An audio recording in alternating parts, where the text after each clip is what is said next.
তুষার ভাই, আমার কাছে মনে হয় সেই প্রক্রিয়াগত একটি প্রশ্ন তো রয়েই গেছে, কিন্তু আমার কাছে মনে হয় ডক্টর ইউনূস যেহেতু ইনি দীর্ঘদিন এনজিও করেছেন, তিনি আসলে লিড টাইমটার বাইরে একটা ছায়া লিড টাইম রাখতে চান।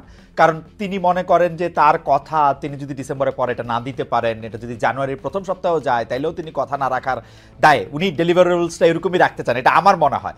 আরেকটা জিনিস হচ্ছে যে আমি প্রশ্নটা করি, সেই প্রশ্নটা হচ্ছে যে আপনি, আমি, কামাল ভাই যেইভাবে গণতন্ত্র বা নির্বাচন যেটা চাচ্ছি, বিদ্যমান যে ইলেকশন সিস্টেম যেইভাবের মধ্যে থেকে আসলে 1991 সালের পর থেকেই যেভাবে আসলে নির্বাচনটা যেই প্রক্রিয়ায় হয়ে আসতেছে, একটা লেভেল প্লেইং ফিল্ড হয়তো হয়, কিন্তু তুষার ভাই আপনি বা কামাল ভাই তুমুল জনপ্রিয় হওয়া সত্ত্বেও আপনারা আসলে ভোটের জায়গায় গেলে ভোট পাবেন না, কারণ ভোটের ময়দানটা একটু ডিফারেন্ট হয়ে আছে এখন। সেটাতে আপনি ভালো বক্তৃতা দিচ্ছেন কিনা, আপনি ভালো আইন করতে পারবেন কিনা, আপনি বাংলাদেশের জনগণের জন্য কল্যাণ করতে পারবেন কিনা, এটা চেয়ে বিবেচ্য বেশি হয় আপনি আসলে কতটা শো অফ করতে পারতেছেন, কতটা মোটরসাইকেল দেখাতে পারতেছেন, কতটা টাকা খরচ করতে পারতেছেন, এবং আপনি কত পেশি বা টাকাওয়ালা। এই সিস্টেমটা বজায় থাকলে আপনার ইলেকশনই কি আর না ইলেকশনই কি, এইটা কি আসলে গণতান্ত্রিক হয় কিনা? তুষার ভাই, আপনার কাছ থেকে শুনে আমি কামাল ভাইকে একটু শুনতে চাই, আপনি যদি 2 লাইন একটু বলেন। ইলেকশনের যে সিস্টেম, আমি বলতেছি যে এটা লেভেল প্লেইং ফিল্ড, এটা সবার জন্যই লেভেল হয়তো, কিন্তু আমার আপনার যেহেতু টাকা বা পেশি নাই, সেহেতু ইচ্ছা করলেও আমরা আসলে সে জায়গায় যাইতে পারবো না, এবং আমরা উই আর এট মার্সি যে বড় দলগুলোর প্রধানরা আমাদেরকে নমিনেশন দিবে কি দিবে না।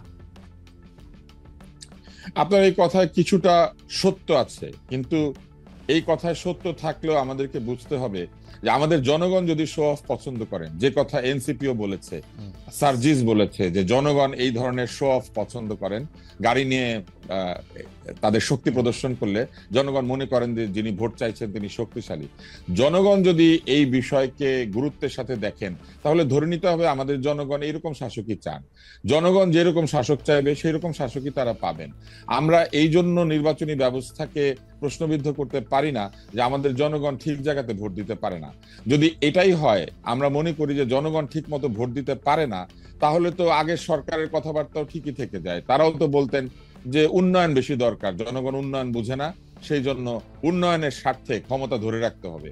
তাই একইভাবে আপনি বা আমি যদি বলি যে আমাদেরকে লোককে ভোট দেয় না, সেই জন্য ভোট বন্ধ করে রাখতে হবে, আমরা দেশ চালিয়ে দেবো, তাহলে এটা কিন্তু একটা যৌক্তিক কথা হয় না। সেক্ষেত্রে আমাদের সংবিধান পরিবর্তন করে এমন একটা অবস্থা করতে হবে যে জনগণের ভোট দিয়ে আসলে নির্বাচন হবে না, অন্য কোনো পদ্ধতিতে নির্বাচন হবে। সেই পদ্ধতি কি, সেটা তো পৃথিবীতে কোনো গণতান্ত্রিক ব্যবস্থা এখনো পর্যন্ত আবিষ্কার করতে পারে নাই। ফলে আমেরিকার মতো দেশেও, যে দেশে আপনি থাকেন, সেখানে এব্রাহাম লিঙ্কনের মতো লোক নির্বাচিত হয়েছে, আবার ডোনাল্ড ট্রাম্পের মতো লোক নির্বাচিত হয়। জনগণ যদি এই শাসককে বেছে নেয়, তাহলে লিঙ্কনের দেশে ট্রাম্প ক্ষমতা আসতে পারে, ক্লিন্টনের দেশে ট্রাম্প ক্ষমতা আসতে পারে, এবং এসে অদ্ভুত কাজ করতে পারে। গণতন্ত্রের বিরুদ্ধে গিয়ে আমি তো এটা বলতে পারি না যে জনগণ ঠিক মতো ভোট দিতে পারে না। জনগণ যেভাবে ভোট দিতে চায়, যে দেবতা যেই প্রসাদে তুষ্ট হয়, যে ভোগে তুষ্ট হয়, হয়তো সেইভাবেই আমাদের পলিটিশিয়ানরা পলিটিক্স করেন। কিন্তু এইখানে আমার একটা ছোট্ট বলার বিষয় আছে, সেটি হচ্ছে নির্বাচন কমিশন আমাদের এই দেশে সঠিক নির্বাচনের যে রুলস অ্যাপ্লাই করতে বলেছেন, যেখানে হলফনামা দিতে হয়, আয়ের সঠিক উৎস ঘোষণা করতে হয়, অতিরিক্ত খরচ করলে সেই খরচকে প্রশ্ন করে প্রার্থীকে শাস্তি দেওয়া যায়, এই জিনিসটা চালু করলেই কিন্তু লেভেল প্লেইং ফিল্ডের সাথে সাথে আমাদের মতো লোকেরাও নির্বাচন করতে পারে। কেননা তখন কিন্তু ওই যে নির্বাচনের যে নির্ধারিত ব্যয়, তার বাইরে কোনো ব্যয় হলেই যিনি ব্যয় করবেন তার প্রার্থিতা পর্যন্ত বাতিল হয়ে যাওয়ার সুযোগ আছে। নির্বাচন কমিশন এবং সরকার লেভেল প্লেইং ফিল্ড তৈরি করেন এক অদ্ভুত ভাবে। তারা বড় দলগুলিকে লেভেল প্লেইং ফিল্ডে এনে লেভেল খরচ করার একটা সুযোগ তৈরি করে দেয়। রাইট। কিন্তু যদি সত্যি সত্যি এখন যদি কমিশন যে নিয়ম আছে সেই নিয়মের মধ্যে প্রকৃত অর্থেই এই নিয়মকে প্রযুক্ত করে, তাহলে কিন্তু বেশি খরচ করার কোনো সুযোগ নাই। সাদা কালো পোস্টার ছাড়া অন্য কোনো পোস্টার ছাপানোর সুযোগ নাই, গেট বানানোর কোনো সুযোগ নাই, এমনকি মাইক এবং জনসভায় অতিরিক্ত খরচ করারও কোনো সুযোগ নাই। ওকে, আমি একটু কামাল ভাইয়ের কাছে জানতে চাইবো যে কামাল ভাই, আপনি এই প্রসঙ্গে আপনি কি বলবেন? আমাদের ইলেকশনের সিস্টেম যেটা লেভেল প্লেইং ফিল্ডের ক্ষেত্রে তুষার ভাই সঠিক কথাই বলছেন, একই লেভেলে নিয়ে আসে যাতে তারা দুইজন একই রকম টাকা খরচ করার সুযোগ পায়। কিন্তু আমার প্রশ্ন হচ্ছে যে এখন নির্বাচনী ব্যয় যদি একজন সংসদ সদস্যের ক্ষেত্রে সর্বোচ্চ 25 লাখ টাকা করার কথাও বলা হয়ে থাকে, কিন্তু তারা 25 কোটি টাকা খরচ করলে তারা কিভাবে এটা ধরবে? ভোটারদেরকে নগদ টাকা দিলে বা ভোটারদেরকে নগদ টাকা দিয়ে প্রভাবিত করার মতো অবস্থা সৃষ্টি করলে সেটা কি করা হবে, সেটা নির্বাচন কমিশনের এরকম কোনো মেশিনারি নাই। এবং আমরা যেটা দেখছি যে মামলা করলে, যারা মহিউদ্দিন খান আলমগীরের মামলাটি এখানে স্মরণীয়, তিনি পরবর্তী নির্বাচনের 1 মাস আগে তাকে আসলে ওইটা রায় বেরিয়েছিল, প্রায় 5 বছরের ক্ষেত্রে। কামাল ভাই, আপনার নিশ্চয়ই মনে থাকবে, আপনি এই নিয়ে আপনার একটু মতামত দিবেন যে এই ইলেকশন সিস্টেমের মধ্যে আসলে আমরা গণতান্ত্রিক উপায়ে আমরা তাদেরকে চাই বা যেটাকে আমরা গণতন্ত্র বলি সেটার প্র্যাকটিস আমাদের পক্ষে করা সম্ভব হয় কিনা। তবে কামাল ভাই, আপনার থেকে 1 সেকেন্ড একটু অনুমতি নিচ্ছি। আমরা দর্শকদের কাছে জানতে চেয়েছিলাম যে এবারের শোভাযাত্রা সম্পর্কে। এবারের শোভাযাত্রা রাজনৈতিক নয়, বরং আনন্দ শোভাযাত্রা নিয়ে, বর্ষবরণ আনন্দ শোভাযাত্রা নিয়ে বলেছেন সংস্কৃতি উপদেষ্টা মোস্তফা সরোয়ার ফারুকী। প্রিয় দর্শক, এই দাবি সঠিক বলে মনে করেন কিনা? শতকরা 73% দর্শক মনে করছেন সঠিক, 27% মনে করছেন সঠিক নয়। 44,000 দর্শক এখানে ভোট দিয়েছেন। কামাল ভাই, বিদ্যমান যে ইলেকশনের সিস্টেম আছে সেই সিস্টেমের ক্ষেত্রে সেটা কি হবে? সংস্কারগুলি করা হলে এটা থেকে আমরা আসলে মুক্তি পাইতাম কিনা, এইটা হচ্ছে আমাদের প্রশ্ন। না, একটা বিষয় হলো কি, দেখেন, যদি আমরা বলি যে বিদ্যমান নির্বাচনী ব্যবস্থা ঠিক আছে কিনা, তাহলে তত্ত্বগতভাবে ঠিক আছে, কিন্তু প্রায়োগিকভাবে ঠিক নাই। যেভাবে প্রয়োগ করা হয় সেটা ঠিক না। কিন্তু যদি আমি তাত্ত্বিকভাবে ধরি, কাগজে কলমে দেখি, তাহলে বিদেশের অনেক দেশের নির্বাচনী ব্যবস্থা যে আমাদের নির্বাচনী ব্যবস্থা মন্দ নয়। তাহলে আমরা ওটা প্রয়োগ করতে পারি না কেন? আমরা দেখেন যা কিছুই বলছি আজকে এই নির্বাচনী ব্যবস্থা নিয়ে আপনি যে কথা বলছেন, আমি যে কথা বলছি, তুষার ভাই যে সমস্ত কথা বলছি, আমরা কিন্তু আমাদের অভিজ্ঞতা থেকে কথা বলছি। আমরা গত কয়েকটা নির্বাচন দেখেছি কি হয়, এখানে টাকা পয়সার দাপটটা কোথায় যে ঠেকে আমরা কিন্তু দেখেছি। এই দেখে কিন্তু আমরা সিদ্ধান্ত নিচ্ছি হচ্ছে না। কিন্তু আপনি দেখেন 70-এর যে নির্বাচনটা হয়েছিল, যেটাতে আওয়ামী লীগ নিরঙ্কুশভাবে জিতেছিল, ওই সময় কি আওয়ামী লীগ সবচেয়ে ধনী দল ছিল না? তো তখন কি এই দেশে এই ভূখণ্ডই তো হয়েছে। আমরা ইন্টেনশনালি পলিটিক্যাল পার্টিগুলো আমাদের ভোটারদের মন মানসিকতা, চারিত্রিক বৈশিষ্ট্যকে চেঞ্জ করার চেষ্টা করছে, কিন্তু এই চেষ্টাটা সফল সম্পূর্ণ হয়ে গেছে আমি কিন্তু তাও মনে করি না। আপনি যদি ওই পরিবেশটা আবার দিতে পারেন, আপনি যদি ওরকম একটা মেরুদণ্ড সম্পন্ন নির্বাচন কমিশন নিয়ে আসতে পারেন, এদেশেও এই ভোটারদের নিয়েও আমি মনে করি একটা ভালো নির্বাচন করা সম্ভব, যে নির্বাচনে অর্থ তেমন কোনো প্রভাব বিস্তার করবে না। একজন লোক কোটি টাকা দিবে, তার কাছ থেকে টাকা নিয়ে একজন ভালো লোককে ভোট দিবে, এই মানসিকতা আমাদের ভোটারদের মধ্যে যে একদম নাই, এটা কিন্তু আমি মনে করি। কারণ আপনি অভিজ্ঞতার কথা বলছিলেন, কিন্তু 91 সালেও কিন্তু আমি যদি দেখি যে এরশাদ সাহেবের আমলে এটা প্রথম শুরু হয়েছে মারাত্মকভাবে, 70 সালে না, মানে প্রভাবিত করা। 91 সালের পরবর্তী সরকারগুলি বা যারাই ক্ষমতায় এসছে তারা এটা কিন্তু চূড়ান্তভাবে প্রভাবিত করেছে। আপনি সংসদে যেসব মুখগুলি আমরা পেয়েছি সেগুলির দিকে তাকালে আপনি আসলে বুঝতে পারবেন যে তারা আসলে কারা, মানে তারা কেন সংসদে গিয়েছেন সেটিও কিন্তু পরিষ্কার। তো সেটি আপনি কেমনে, মানে আমি সেটাই বলি আপনাকে, জানেন একটা জিনিস হলো কি, গণতন্ত্রটা কিভাবে অগ্রসর হয়।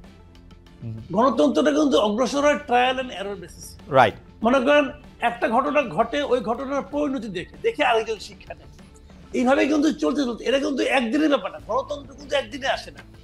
এটা তো একটা আপনার নির্বাচন বলেন, গণতন্ত্র বলেন, এর তো একটা প্রাতিষ্ঠানিক রূপ থাকা লাগে, না হলে হুট করে হয়ে যারা। তো আমাদের এখানে যতবার হতে নিয়েছে ততবার কিন্তু আমরা এটাকে ব্রেক করেছি বিভিন্ন রকম এই সামরিক বাহিনী দিয়ে, মার্শাল ল জারি। যেমন ইন্ডিয়ার আমরা তো একই সঙ্গে 47 আমরা কিন্তু দেশ বিভাগ হয়েছিল, কিন্তু ইন্ডিয়াতে 47 থেকে পর্যন্ত একবারও তো সামরিক শাসন আসে নাই, কিন্তু তারা কিন্তু নির্বাচনের মাধ্যমে অগ্রসর হয়েছে। সেই নির্বাচনগুলির মধ্যে অনেকগুলি ফল্ট নির্বাচন ছিল, অনেক খারাপ নির্বাচনও ছিল, এখনো নির্বাচন নিয়ে প্রশ্ন কিন্তু উঠে। তারপরেও এটাও গণতন্ত্র কিন্তু একটা জায়গায় এসে দাঁড়িয়েছে, যেটা এটুককে মানা যায়। কিন্তু পাকিস্তান তো পারে নাই, আমরা কিছুটা মাঝখানে পেরেছিলাম, পাকিস্তান তো তাও পারে নাই। তো এইগুলি কিন্তু আপনার ডিপেন্ড করে আপনি কতদিন সেটাকে কন্টিনিউ করতে পারবেন। পলিটিক্যাল পার্টিগুলোর মধ্যে ধান্দা থাকবেই। 2000 মানে আমরা যেটাকে 111-এর কথা বলি 2007-এর পরে, সেই 111 কিন্তু দেখেন যদি 111-এর সময় না আসতো, ওইটা কিন্তু না আসলে কি হতো, 22শে জানুয়ারি যে নির্বাচনটা হওয়ার কথা ছিল 2007-এ, ওইটা কিন্তু 2014-রই একটা কিন্তু রেপ্লিকা ছিল, কিন্তু ওইটার আদলেই কিন্তু 2014-তে হয়েছে। সব আমার থাকবে, আমরা ঠিকঠাক করে নেব, আমরা প্রধান উপদেষ্টা বানাবো, অমুক তমুক করবো। এইটা হলো কি পলিটিক্যাল পার্টিগুলির মধ্যে সেই চারিত্রিক একটা এক ধরনের বৈশিষ্ট্য তাদের মধ্যে তৈরি হয়েছিল। কিন্তু আমি মনে করি যেটা 24-এর ঘটনায় আমি মনে করি আমাদের চেঞ্জ হওয়া, নতুন কিছু পাওয়ার একটা বাস্তবতা তৈরি হয়েছে। এখন যারাই স্বৈরাচারী হতে চাইবে তাদের মাথার মধ্যে কিন্তু 24-এর যে পরিণতি, এরকম পরিণতি তো এর আগে হয় নাই। 24-এর যে পরিণতি, শাসকের যে নির্মম যে মানে পরাজয় এবং পলায়ন এবং পর্যুদস্ত হওয়ার যে ঘটনা, এরকম ঘটনা কিন্তু অতীতে কখনোই হয় নাই। এরশাদ দেখেন স্বৈরাচারী ছিল, তারও পতন ঘটছিল, কিন্তু উনি কিন্তু ইলেকশন করতে পেরেছেন জেলখানা থেকেও, পেরেছেন তো। কিন্তু এখন কি হচ্ছে, এখন যে বাস্তবতাটা, এরা তো ইলেকশন করতে দিলেও আসতে পারবে না, অবস্থা এমন দাঁড়িয়েছে। মানুষের যে ক্ষোভ, এই ক্ষোভটা দেখে কিন্তু আমি মনে করি আগামীতে শিক্ষা নেওয়ার বিষয় আছে। কিন্তু তার পরিবর্তে আপনি যদি জনগণের হাতে যদি আপনার বেছে নেওয়ার ক্ষমতাটা না দেন, তার যে অধিকার, এটা তো অধিকারের ব্যাপার। আপনি যারা বলতেছেন যে ইউনূসকে 5 বছর রাখতে হবে, ওনারা ওনাদের ভালোবাসা থেকে বলতেছেন, ওনাদের ভালোবাসাকে আমি অনার করি, কিন্তু পাশাপাশি আমি ওনাদেরকে বলবো যে আপনি কি সবার কাছে জিজ্ঞাসা করছেন? না। সবার মতামত দিচ্ছেন না। সবার মতামত যখন নিতে পারবেন, সেটাকে আমি ডেমোক্রেসি বলতে পারবো। আপনি আজকে ইউনূসকে বলবেন, আমি একটা কথা বলে শেষ করি, আজকে আপনি ইউনূসকে ভালো বলতেছেন, আচ্ছা কালকে যদি ইউনূস মারা যায় তখন আপনি কি করবেন? তখন আপনি আরেকজন ইউনূসকে কোথায় পাবেন? পাবেন তো না। যদি সেক্ষেত্রে আপনাকে কি করতে হবে? আপনাকে একটা সিস্টেম ক্রিয়েট করতে হবে। আপনার সংস্কারের কথা বলেন যে একটা সিস্টেম ক্রিয়েট করবেন, আপনারা নিজেরাই তো সিস্টেম ভাঙার চেষ্টা করতেছেন যে উনাকে রাখতে হবে। কেন? উনার যদি জনগণের সমর্থন থাকে তাহলে উনি তো একটা পার্টির সঙ্গে আছেন অথবা পরোক্ষভাবে আছেন, উনি প্রকাশ্যে চলে আসেন, ওই পার্টির নেতৃত্ব দেন, ইলেকশন করেন। যদি জনগণ আপনাকে চায় আপনি নির্বাচিত হবেন। ওনার তো টাকার অভাব নাই, 666 কোটি টাকা তো কয়েকদিন আগে মাফ করে নিচ্ছেন, টাকার তো অভাব নাই রে ভাই, ওই টাকা দিয়ে ইলেকশন করেন না, অসুবিধাটা কি?